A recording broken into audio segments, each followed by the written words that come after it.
네, 오늘은 하나님의 스탑사인이라는 제목으로 하나님 말씀 전하겠습니다. 제가 미국에 와서 느끼는 것이요, 길에 가다 보면 참 스탑사인이 많다는 것입니다. 특별히 골목길, 주택가에 보면요, 여지없이 스탑사인이 있습니다. 제가 오늘 아침 교회에 오는데 스탑사인을 몇 개나 거쳐왔는지 몰라요. 여러분, 왜 스탑사인이 있을까요? 그것이 있음으로 인해서 사고를 방지하려고, 어떤 위험한 일을 방지하려고 멈추라고 하는 것이죠. 그래서 길 가다가도 스탑사인이 딱 나타나면 한 3초 정도 멈춰 있다가 가면 그래도 안전하게 갈 수 있습니다. 그래서 다 스탑사인 설치해 놓은 거 다 우리들을 위해서 그렇게 설치해 놓은 것입니다. 그런데 우리 인생도 마찬가지예요. 여러분, 우리가 가는 인생길에 때로는 하나님께서 이 스탑사인을 보여주실 때가 있다는 것입니다. 좀 멈추라는 것입니다. 우리는 빨리 가려고 하는데, 급히 가려고 하는데 하나님께서 스탑 이렇게 사인을 보여주세요. 그런데 그 스탑 사인이요, 우리가 볼 때 물론 좋은 경우도 있지만 안 좋은 경우로 나타날 때가 많이 있습니다. 뭐 갑자기 회사를 다니다가 직장을 잃게 된다든지, 아니면 병이 들어서 누워있는다든지, 아니면 실패를 경험하고 낙심해 있다든지, 뭐 여러 가지 이런 스탑 사인이 우리 인생길에 나타날 때가 있어요. 자, 이럴 때 우리는 우리 앞길에 왜 이 스탑 사인이 나타나는가, 그 근본적인 이유를 생각해야 하는 것입니다. 자, 오늘 본문에도 보면 하나님께서 이스라엘 백성들에게요, 갑자기 스탑 사인을 내미십니다. 지금 이스라엘 백성들 요단강을 건넜습니다. 그리고 지금 지체할 시간이 없어요. 지금 여리고 성을 향해서 진격해 들어가야 됩니다. 지금 적에게 노출된 상태예요. 요단강을 건너기 전에는 그래도 좀 보호를 받았습니다. 요단강이 있기 때문에. 그러나 이제 건넌 상태에서는 진짜 본격적인 가나안 땅에 진입해 들어왔기 때문에 지금 지체할 시간이 없는데, 그 상황 속에서 하나님께서 이스라엘 백성들에게 스탑 사인을 내미시는 거예요. 자, 무슨 스탑 사인을 내미셨습니까? 보니까 할례를 행하라, 그렇게 말씀하십니다. 여러분, 이 할례는 고통을 상징하는 거예요. 며칠 동안 아무것도 할 수 없습니다. 그냥 누워 있어야 돼요. 이스라엘 모든 남자들 지금 군사들인데 싸워야 되는데 할례를 받으라는 것입니다. 자, 그런데 여기서 질문이 생겨요. 그것이 뭐냐면, 자, 하나님의 스탑 사인에는 어떤 의미가 있는가 하는 것입니다.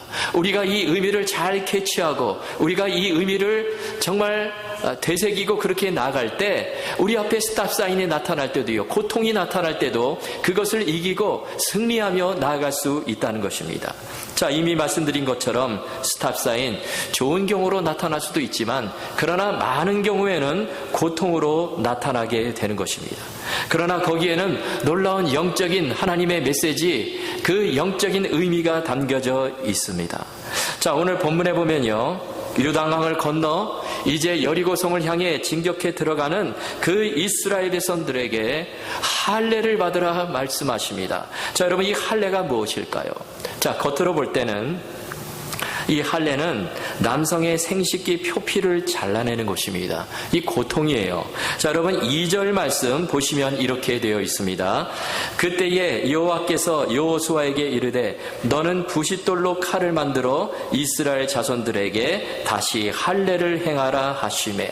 여기 할례를 행하는 그 도구가 부싯돌이에요. 그냥 돌, 이렇게 예리하게 이렇게 좀 깎여진 그런 돌을 가지고 지금 길에서 할례를 행하라는 것입니다. 소독도 안 돼 있어요. 마취도 없습니다. 지금 그 할례를 행하라는 거예요.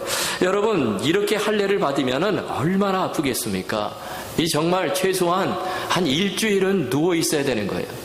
이 할례의 고통을 잘 설명해 주는 본문이 창세기 34장에 보면 나옵니다. 자, 거기 보면 어떤 일이 일어납니까? 자, 야곱의 가족이요, 삼촌 라반의 집에 있다가 이제 타행살이를 마치고 가나안 땅에 들어와서 세겜 땅에 정착을 하는데, 그런데 그 땅에서 아주 정말 이상한 일을 당하게 되죠. 자, 어느 날 세겜성 추장이 야곱의 딸 디나를 강간을 하는 그런 일이 벌어집니다. 그리고 야곱에게 찾아와가지고 그 당신의 딸 디나를 내 아내로 달라고 그러는 거예요. 자, 그때 이 야곱의 아들들이 어떻게 합니까? 우리와 할례를 받지 않는 사람들과 우리가 결혼할 수 없고, 우리가 통혼을 할 수 없고, 우리가 교류할 수 없다, 그렇게 말해요. 그러면서 너희 모든 남자들이 다 할례를 받게 되면 우리가 디나를 너희에게 주고 너희와 우리가 한 민족이 될 것이다. 그렇게 제안을 합니다. 그런데 이것은 함정이고 속임수죠. 그러자 세겜성 남자들이 이 말을 듣고 다 좋다고 그러면서 다 할례를 받는 것입니다. 그러자 어떤 일이 벌어집니까? 성경에 의하면 할례 받은 지 제3일에 아직 그들이 아파할 때에 야곱의 두 아들 시몬과 레위가 칼을 차고 들어가서 세겜성에 사는 모든 남자들을 다 죽여버립니다. 자, 그런데 여러분 한번 생각해 보세요. 지금 야곱의 아들 12아들이 아니라 지금 두 아들이에요. 두 아들이고요. 그리고 이 두 사람이 어떻게 많은 그 세겜성 남자들을 한꺼번에 죽일 수 있었을까요? 이건 도저히 상상이 안 되는 것입니다. 세겜성 남자들이 술을 먹고 취했다든지 아무리 잠을 자고 있더라도요, 지금 몇 명 이렇게 죽여나가면은 소리가 다 들려요. 그래 일어나가지고 그 많은 사람들이 달려들면은 두 사람 힘으로 제압할 수 있어요. 그런데 세겜성 모든 남자들 야곱의 두 아들들에게 속수무책으로 당하는 거예요. 그 이유가 뭐냐면 바로 그 시기가 할례를 받은 그 시기였기 때문에 그래요. 너무나 고통 가운데 있었기 때문에 그렇습니다. 자, 이처럼 할례는 고통의 상징입니다. 자, 그런데 오늘 본문에 보면 하나님께서 이스라엘 백성들에게 그 할례를 행하라는 것입니다. 지금 전쟁을 해야 되는데 이성적으로 상식적으로 도저히 이해가 안 가요. 지금 어떻게 보면 세겜성 남자들이 속수무책으로 당했던 것처럼 지금 그런 일들이 실제로 벌어질 수 있습니다. 지금 빨리 나가야 되는데 지금 적에게 다 노출된 상태인데, 그런데 하나님께서 이스라엘 백성들을 향해서 스탑 사인을 내미시는 거예요. 자, 그렇다면 왜 할례를 받으라고 하셨을까요? 여러분, 할례의 의미가 무엇입니까? 한마디로 말씀드리면 하나님의 언약 백성이 되는 표시가 할례입니다. 자, 할례에 대한 최초의 기록이 창세기 17장에 보면 나타나는데요. 아브라함의 나이 99살 때에 하나님께서 아브라함을 찾아오셨어요.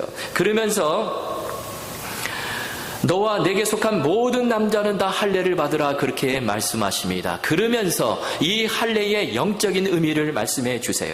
자, 창세기 17장 10절 말씀 보십시오. 우리 함께 읽겠습니다. 너희 중 남자는 다 할례를 받으라. 이것이 나와 너희와 너희 후손 사이에 지킬 내 언약이니라. 자, 이렇게 말씀하시면서 13절과 14절에 가면 또 이렇게 말씀하십니다. 너희 집에서 난 자든지 너희 돈으로 산 자든지 할례를 받아야 하리니 이는 내 언약이 너희 살에 있어 영원한 언약이 되려니와 할례를 받지 아니한 남자 곧 그 포피를 베지 아니한 자는 백성 중에서 끊어지리니 그가 내 언약을 배반하였음이라. 여러분, 왜 하나님께서 지금 이스라엘 백성들에게 할례를 받으라고 하실까요? 그 이유는 어떤 외적인 표시가 중요한 것이 아니라 바로 하나님의 언약 백성이 되는 것, 이 놀라운 의미를 되새기라는 것입니다. 할례는 나는 너의 하나님이 되고 너희는 내 백성이다. 이것의 일종의 징표고 상징이라는 거예요. 그래서 이런 이 영적인 의미가 참 중요한데, 이스라엘 백성들 지금 너희는 가나안 땅으로 지금 진군에 들어가는 것, 이것이 중요한 것이 아니라 지금 이 영적인 의미, 하나님이 우리의 아버지가 되시고 나는 하나님의 백성이다, 이 사실을 새롭게 하라는 것입니다. 여러분, 지금 이스라엘 백성들 중요한 것이 무엇일까요? 전쟁이 중요한 게 아니라는 것입니다. 여리고성 무너뜨리고 가나안 땅 차지하는 것, 이것이 중요한 거 아니라는 거예요. 정말 중요한 것은 하나님과 나 사이의 관계가 중요하다는 것입니다. 하나님이 어떤 상황 속에서도 나와 함께 해주신다, 이 믿음을 굳건히 가지면 어떤 상황 속에서도 대적이 침입하지 못하고 어떤 전쟁 가운데서도 하나님께서 승리를 주신다는 거예요.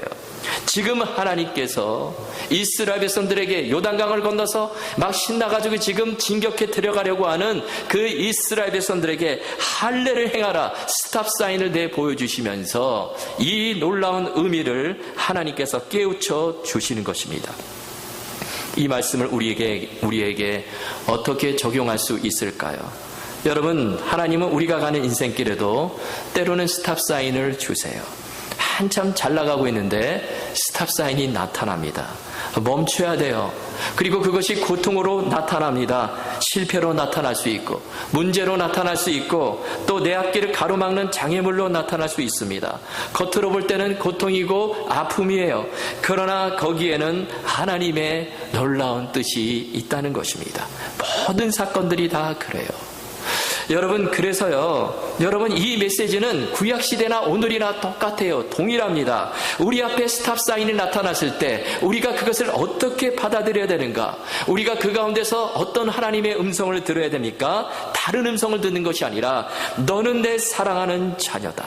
나는 내 하나님이고 내가 너와 함께 있고 그러니 걱정하지 말아라. 이 음성을 들으라는 것입니다. 여러분, 하나님께서 스탑 사인을 보여주시는 것은 우리를 고통 가운데 몰아가려고 하시는 것이 아니라 나를 더 안전하게 하기 위해서, 더 하나님 신뢰하고 더 하나님 가까이 하도록 하기 위해서 우리에게 그 사인을 주신다는 거예요. 하나님께서 욥의 인생에 어느 날 강력한 스탑 사인을 펼쳐 보이십니다. 욥이요, 그것 때문에 긴 고통의 터널로 들어가요.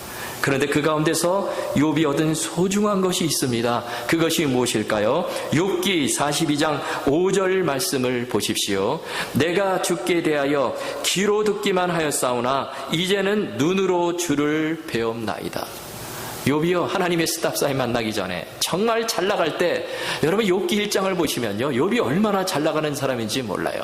동방의 부자에다가 의인에다가 하나님의 축복을 엄청나게 받은 사람이었습니다. 탄탄대로가 열리는 사람이었는데, 그런데 그때까지만 해도 이 욥의 고백이 무엇입니까? 나는 주께 대하여 귀로만 들었던 사람이라는 거예요. 그러나 하나님께서 스탑사인을 딱 펼쳐 보이시고 그 고통의 터널을 다 빠져나온 뒤에는 어떻게 변화가 됩니까? 이제는 하나님을 내 눈으로 직접 배웠게 되었나이다. 여러분, 이것이 바로 하나님께서 우리에게 주시는 스탑사인의 영적인 의미입니다. 여러분, 혹시 지금 인생길 가시면서 이 스탑사인을 만나고 계십니까? 내가 좀 앞으로 나가려고 그러는데 지금 멈춰서야만 하는 그런 상황 가운데 계십니까? 거기에 하나님의 뜻이 있음을 믿으시고, 거기에 하나님의 사랑이 있으심을 믿으시고, 하나님이 내 아버지가 되시고 나는 하나님의 사랑받는 자녀다, 이 끈을 절대로 놓지 마시고 이렇게 걸어갈 때 결국에 하나님께서 그 스탑사인을 거두시고 저와 여러분을 더 안전한 길로, 축복의 길로 인도해 주실 줄 믿습니다. 여러분, 이 믿음 가지고 끝까지 믿음의 길 걸으실 수 있기를 주님의 이름으로 축원합니다. 자, 그런데 또 한 가지 본문이 주시는 귀한 메시지가 있습니다. 자, 그러면 하나님의 스탑사인이 보통 언제 나타나는가 하는 것입니다. 오늘 본문에 의하면 잘 나갈 때 나타날 수 있어요. 내 힘과 능력으로 될 것 같은 그 순간에 나타날 수 있습니다. 물론 다 그런 건 아니에요. 그런데 만약에 이런 상황에서 스탑사인이 나타난다면 나 자신을 점검해야 하는 것입니다. 자, 오늘 본문에 보면 하나님께서 언제 할례를 행하라 말씀하십니까? 자, 그 시점이 나옵니다. 여러분, 2절 말씀 보십시오. 그때에 여호와께서 여호수아에게 이르시되 너는 부싯돌로 칼을 만들어 이스라엘 자손들에게 다시 할례를 행하라 하시매, 여기 그때에 할례를 행하라고 되는데 이때가 언제입니까? 그때는 바로 1절에 나와 있습니다. 1절과 연결된 상황이죠. 자, 1절을 보십시오.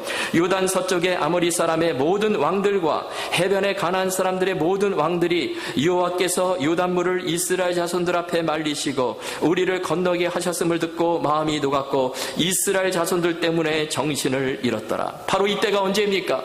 이스라엘 백성들이요, 요단강을 하나님의 도움으로 건넜습니다.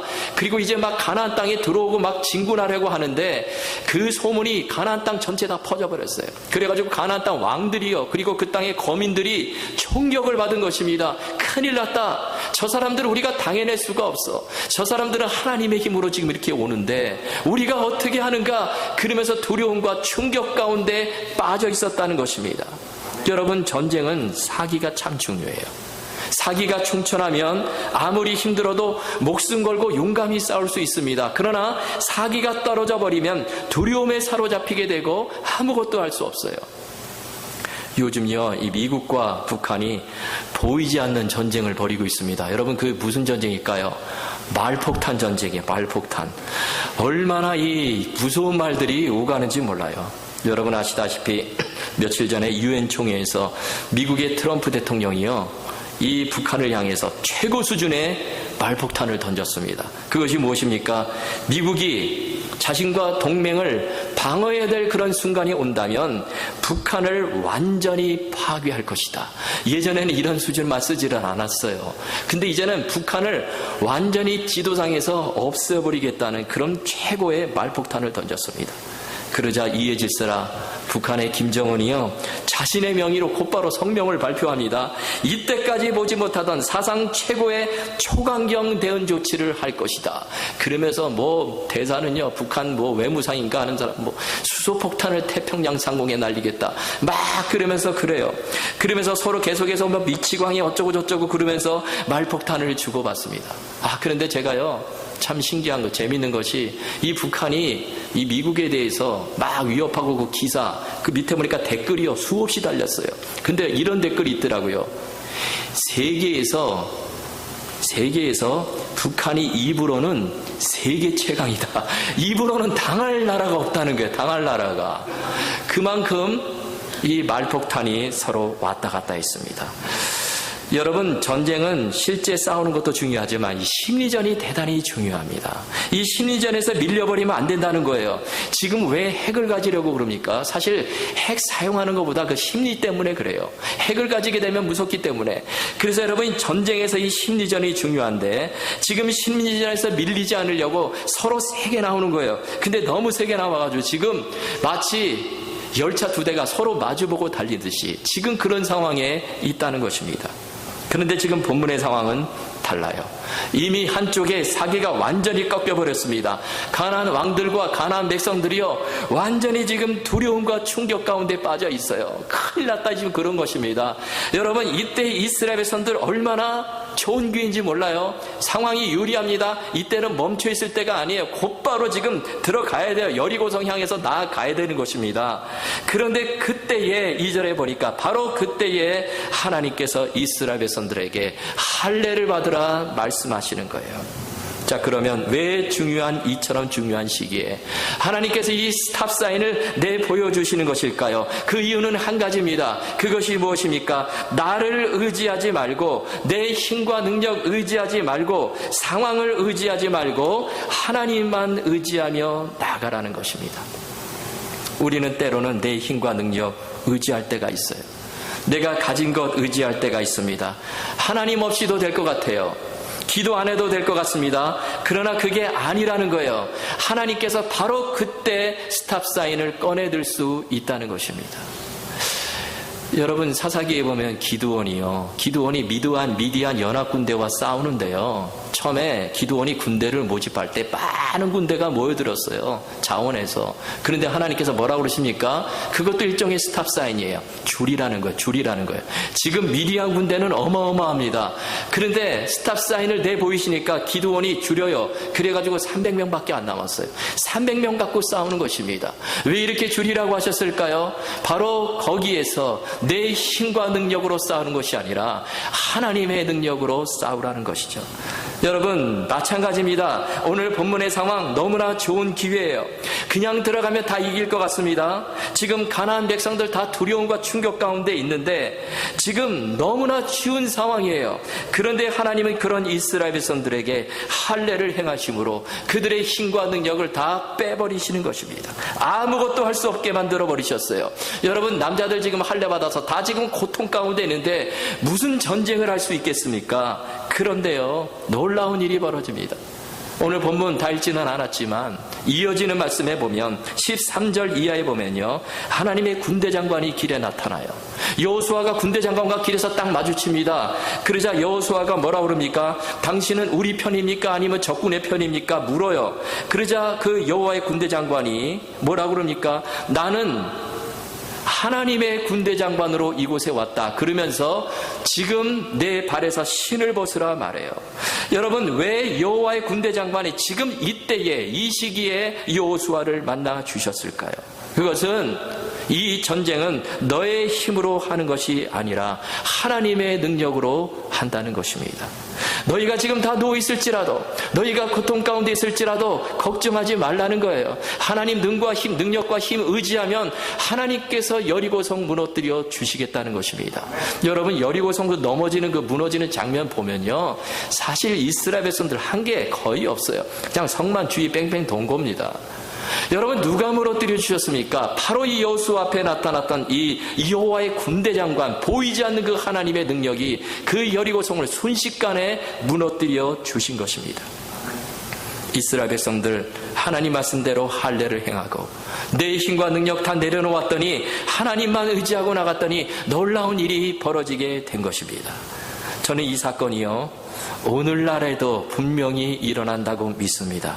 저와 여러분의 가정과 우리 교회 가운데도 일어난다고 믿어요. 중요한 것은 내 힘과 능력 의지하는 것이 아니라 우리는 어떤 순간에도 전부여 의지 없어서 손 들고 옵니다. 그렇게 하나님 능력 의지하며 나가야 되는 것입니다. 여러분, 우리 인생에도 그런 때가 있죠. 하나님, 지금 하나님의 도움이 참 필요합니다. 빨리 도와주세요. 그런데 하나님이 도와주신 것 같지가 않아요. 왜 그럴까요? 그거는 아직도 내가 의지하는 힘과 능력이 남아있기 때문에 그렇습니다. 여러분, 그럴 때는요, 하나님께서 그 힘과 능력 다 빠질 때까지 기다리는 거예요. 이런 이야기 다 아실 것입니다. 어떤 사람이 물에 빠져가지고 지금 막 수영 못해서 허우적거리는데 그때 구조대원이 와서 구출하려고 하는데요, 근데 곧바로 물에 뛰어들질 않아요. 보니까 그 사람이 힘이 다 빠질 때까지 좀 기다렸다가 이제 정말 힘이 빠져가지고 물속에 꼬르륵 하려고 하는 그 순간에 그 구조대원이 딱 들어가서 탁 잡아 끌고 나온다는 것입니다. 막 힘이 있고 막 그냥 막 그때 막 발버둥 칠 때 잘못 들어가면요, 같이 물에 끌려 들어가요. 잘못하면 같이 죽습니다. 그래서 힘이 다 빠진 다음에 끌고 나오는 거예요. 여러분, 내 힘과 능력 의지할 때 하나님이 기다리세요. 도와주시지 않을 수 있습니다. 왜 그러냐면 그것이 그 사람에게 더 유익하기 때문에 그래요. 그 힘이 다 빠질 때까지 기다리시고 다 내려놓게 되면 그때서야 우리 하나님이 찾아오신다는 거예요. 지금 새벽기도 시간에요, 이 민수기 말씀 살펴보고 있는데요, 어제까지 며칠 동안 이 민수기 16장 말씀을 계속 살펴보고 있습니다. 그런데 이런 내용이 나옵니다. 이 레위의 자손 중에 고라와 그의 추종자들이 반역을 일으켜요. 고라의 몇몇 사람들과 그리고 그를 따르는 지휘관 250명이 모세와 아론에게 반란을 일으킵니다. 근데 이 반란은 큰 반란이에요. 조직적인 반란입니다. 그러면서 모세와 아론을 계속 비방을 합니다. 모세가 그러지 말라 책망을 해도 비방을 해요. 끊임없이 비방을 합니다. 그러자 모세가요, 해결을 못해요. 그런데 누가 결국에 해결을 해주십니까? 하나님께서 해결해 주세요. 지금 새벽기도 시간에 이것을 며칠째 살펴보는데요, 그런데 엊그저께 저희 아내가 저에게 그러는 거예요. 여보, 모세가 아무래도 이 카리스마가 좀 부족한 것 같아, 그러는 거예요. 우리가 알기에는 대단한 카리스마 가진 사람인데, 제가 알기로도 대단한 민족의 영웅 그러는 줄 알았는데, 근데 그 말 들어보니까 좀 그런 것 같아요. 적어도 이 민수기 본문들을 이때까지 쭉 살펴보았을 때는 그렇습니다. 그래서 제가 그때 모세의 생애를 한번 묵상하게 되었어요. 전체 생애. 그런데요, 정말 그런 것 같아요. 민수기 12장에 보면 비슷한 사건이 나옵니다. 이번에는 모세의 누이 미리암과 형 아론이요, 또 모세에게 반기를 듭니다. 그러면서요, 너만 지도자냐? 우리도 지도자다. 그러면서 하나님이 너와만 말씀하시냐? 우리와도 말씀하신다. 그러면서 막 대적을 합니다. 그런데 그때도 모세 해결을 못해요. 그러자 하나님께서 해결해 주시는 거예요. 여러분, 생각해 보니까 만약에 모세에게 대단한 카리스마가 있었다면 이런 반란 사건들 아예 일어날 수가 없는 것입니다.